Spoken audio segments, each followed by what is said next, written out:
What makes it easier to forgive? What makes it harder to forgive? Have you ever pondered that?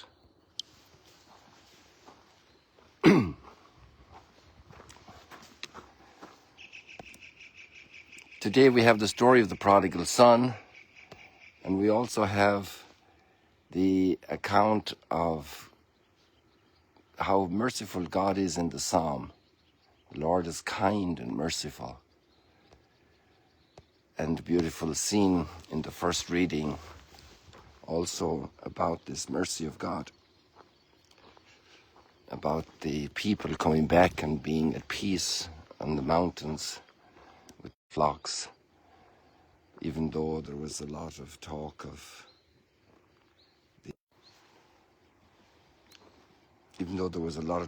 the evil that had been done by the people and their difficulties. But the Lord wants them back in peace.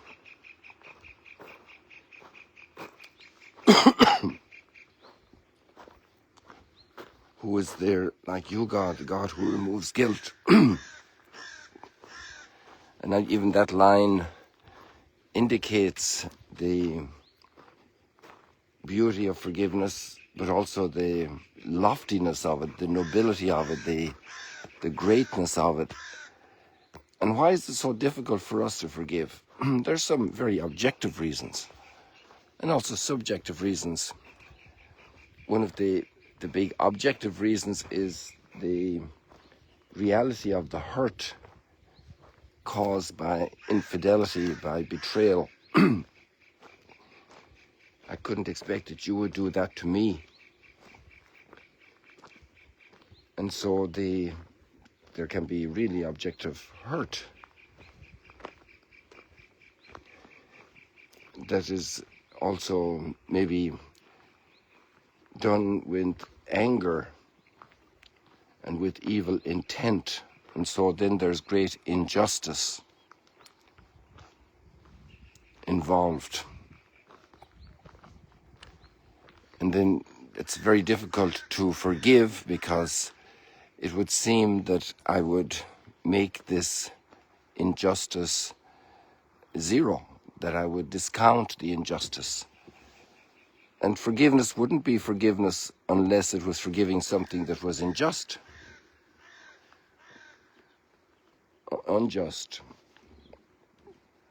It couldn't be. Oh, by the way, I started late this morning, for those who are on the live stream, because I tried to start the Facebook again, and it was only going vertical. And then I was told yesterday by technical people that in order to fix this problem we had yesterday, I should start and restart the phone. And I did that 3 times yesterday. But today I was in the same query and quandary, and I was starting and stopping the phone and restarting it.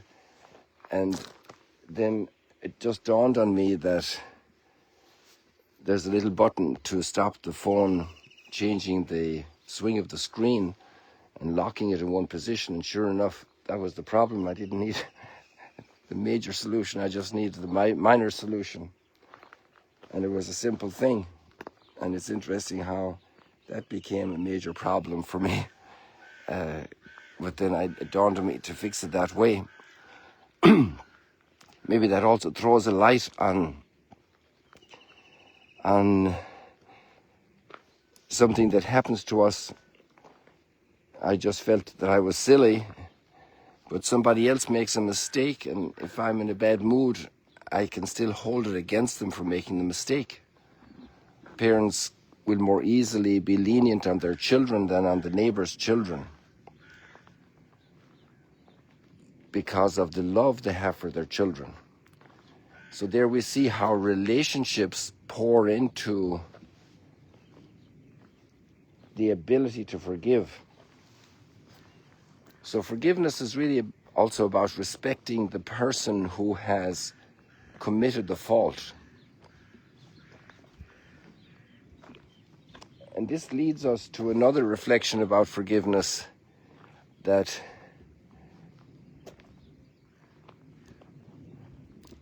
the person is bigger, much bigger than the damage that was done on many, many times, many occasions. We can readily complain about the thing that was damaged, even a car crash. The car was crashed and ruined, totaled. And yet, the person is much bigger than that. That's the hard thing for a child to learn when another child smashes their toy. That's not a nice thing to do. But it's very hard for the child to realize that the other child is a person that far exceeds the worth of the toy. The adults standing around understand that immediately. But the child has a long way to go to learn the value of a person. And if we go to that ancient wisdom, biblically founded wisdom, that a human being is worth more than the entire cosmos, it's a big challenge for us adults to consider that reality, that the person is worth more than the entire cosmos, when very grave damage is done.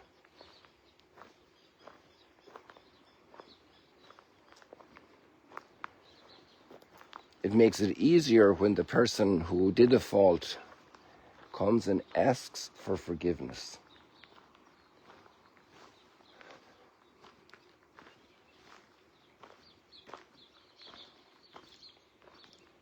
That's respecting the person who is hurt, who has had a loss over the deeds or the omissions of the other person.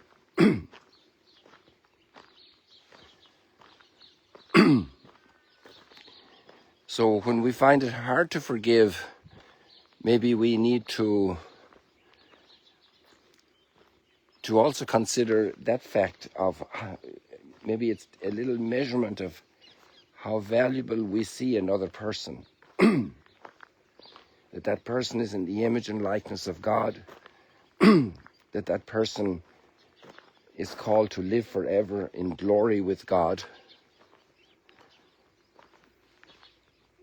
It's good to ponder some of these things, because maybe some of us are caught in cycles of revenge, in a lot of interior unrest due to hurt we have suffered from other people. Hurt in very significant relationships, in marriage, in parenting,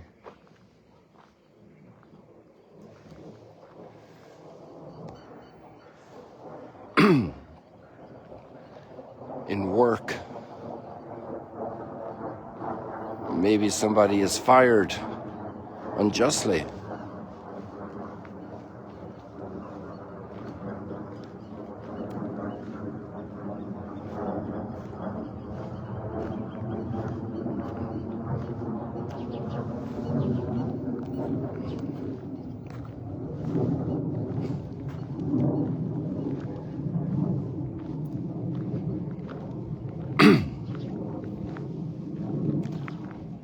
Another area of examination is on the intention that was present in the person doing a bad deed to me or omitting a good deed they should have done. And we readily attribute responsibility to the other person. And we expect them to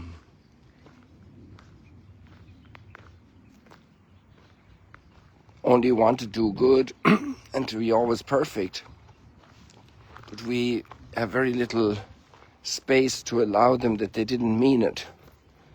That's a very ready line in children in conflict. I didn't mean it. I didn't mean it. It wasn't my intention. But we are very judgmental. we tend to be very judgmental. And that becomes then a great challenge for us, how to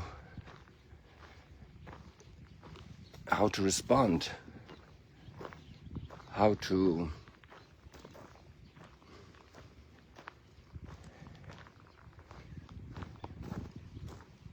get over our hurt and accept that what has happened has had a major element of accident or impossibility for the other person to have prevented it. It was outside of their control, or they were completely unaware of the consequences of what they were doing, what was happening. So there are so many factors involved. It's wonderful really how the scripture says, do not judge and you will not be judged. Because there are so many complex realities in every person's life. There's forgetfulness, there's lack of awareness, there's maybe a tiredness, maybe the person is very exhausted in a very tense situation, has many other thoughts on their mind, very worried, and so they're unable to take into account all of the implications of a particular action that could be very negative for any of us, any other person.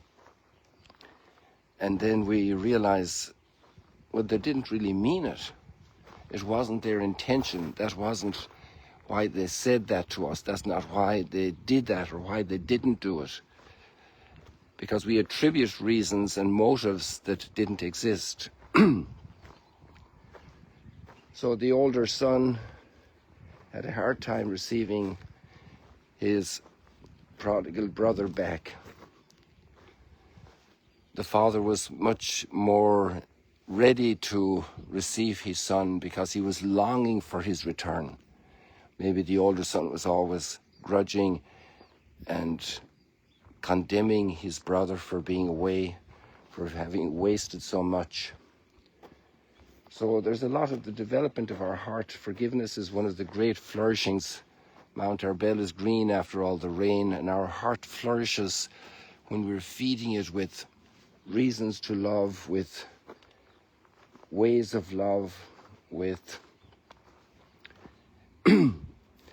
appreciation for the person, with understanding for the complexities of life, with awareness of our own faults, and in the contemplation of God's love, the way He is always forgiving, and He is the ultimate source who has only given us good, and He still is ready to forgive us no matter how wayward we have been. That's an extraordinary level of forgiveness, an extraordinary school of forgiveness. And that's what we're doing also during this time of Lent. God bless you. May you find the path to forgiveness that you need to accomplish, to ask for forgiveness, to give forgiveness generously, and make a little step more in that direction in this Lent. God bless you. See you later, alligators. It's a very rich area of human life because we're all so imperfect and we all have endured some hurt, and it's not easy to grow in that area, but it's a great blessing. It becomes of a very mature person to be forgiving.